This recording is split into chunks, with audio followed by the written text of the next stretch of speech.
ากเลือกเมียบ่อยากเสียน้องสิเฮ็ดจังใดถ้าอายเลือกได้ขอเลือกน้องทั้งสองคนถ้าอายเลือกเมียก็ต้องเสียน้องคนที่หักใจมันลำบากคิดหนักวุ่นวายสับสน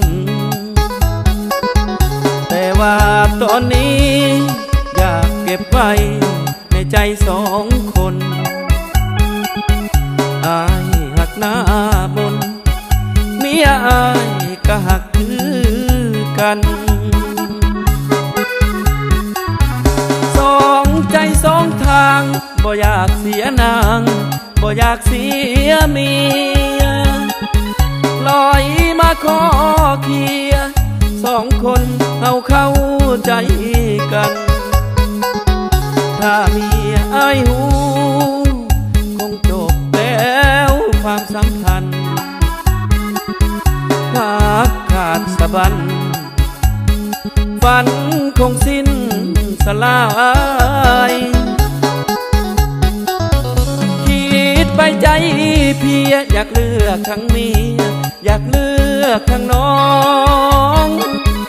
สองคนป้องดองเป็นเอื้อยเป็นน้องถ้าเป็นไปได้สิลอยเมียมาไปหาน้องบ่ต้องน้อยใจหากเมียเท่าใดอายก็หักน้องเจ้าเท่านั้น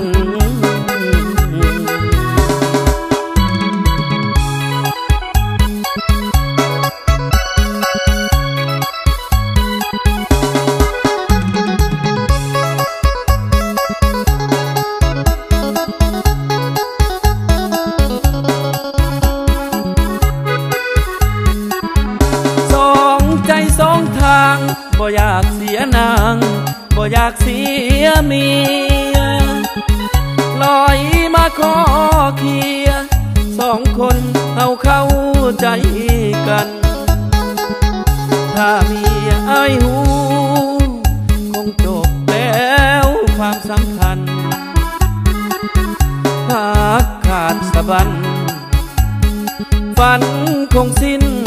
สลายไปใจ